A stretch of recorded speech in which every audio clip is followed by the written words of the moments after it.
যাত্রী ছাউনির মাঝে গাঞ্জার আড্ডা হয় না, প্রস্রাবখানা বানাইছে এখন। নিকলি পুরান বাজার লঞ্চ ঘাটে ময়লার স্তূপ ও দুর্গন্ধ দেখার কেউ নেই অতিষ্ঠ যাত্রী ও এলাকাবাসী। শুধু ময়লাই নয়, ঘাটের পাশে থাকা টয়লেট ও প্রস্রাবখানার উৎকট দুর্গন্ধে অতিষ্ঠ দূর দূরান্ত থেকে আসা শত শত যাত্রী।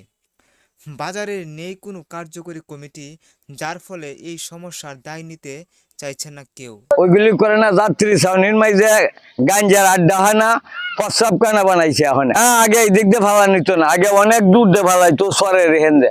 আমরা তো চাই ফয় পরিষ্কার, অনেকটা 10-এর জনসাধারণের কাজ। আমি তো বহুতবার দরখাস্ত করছি এসএলএনের কাছে, টিএনউর কাছে, ওরা কোনো অ্যাকশনে যায় না। বাজারের কোনো কমিটি নাই, বাজার কমিটি নাই। অনেক যারা বাজার ডাকি আনছে এরা এটা আন্ডার আছে, এরা ওইসব কাজ না হোগা, ফয় পরিষ্কার এরা করে না। এটি কিশোরগঞ্জের নিকলি পুরান বাজারের ঐতিহ্যবাহী লঞ্চ ও ট্রলার ঘাট। অথচ এই গুরুত্বপূর্ণ প্রবেশদ্বারটি এখন পরিণত হয়েছে ময়লার ভাগাড়ে।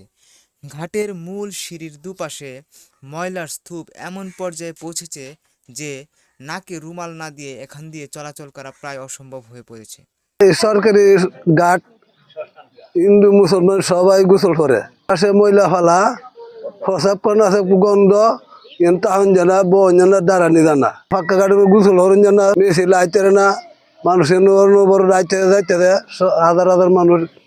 আর ধান কাটা, ধান জমিতে ধান চাষ বিভিন্ন ধরনের কাজকর্ম আছে, এনে কোন দাঁড়ানি জানা, গন্ধ জ্বালা এনে গাঞ্জের আড্ডা আছে। আর হলো আমরা বেশি বাড়াবাড়ি কথা কইলে বিহন।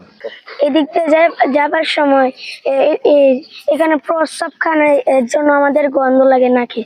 এখানে ময়লা, ওখানে ময়লা, এই যে ওখানে খামার থেকেও গন্ধ আসে। অভিযোগ রয়েছে স্থানীয় ব্যবসায়ীদের অসচেতনতা আর অবহেলার কারণে দিন দিন এই নরক যন্ত্রণা বাড়ছে। সেই সাথে ব্যবসায়ীর অবহেলা আর গুরুত্ব কম নয়। তাদের এই গুরুত্বহীনতা আর অবহেলায় বাজারের পরিবেশ দিন দিন অবক্ষয়ের দিকে। আর এর প্রমাণ হিসেবে মিলেছে বাজারের নানান জায়গায় ময়লার স্তূপ। এমনকি বাজারের মধ্যে অবস্থানরত থানা অফিসের গেট ও দেয়ালের পাশ ঘেঁষেও দেখা গেছে ময়লার স্তূপ। এই দৃশ্যগুলো বলে দিচ্ছে যে দায়িত্বের কড়া নাড়তে চাইছে না কেউ। এখানে মানুষ, বহু দেশের মানুষ এখানে আসা যাওয়া করে, এখানে দাঁড়াইবার মতো কোনো লোক নেই। যে আমি একজন মুক্তিযোদ্ধা হিসেবে আর এটা চুপ করে থাকতে পারলাম না, এটা তীব্র প্রতিবাদ এবং ঘৃণা প্রকাশ করছি।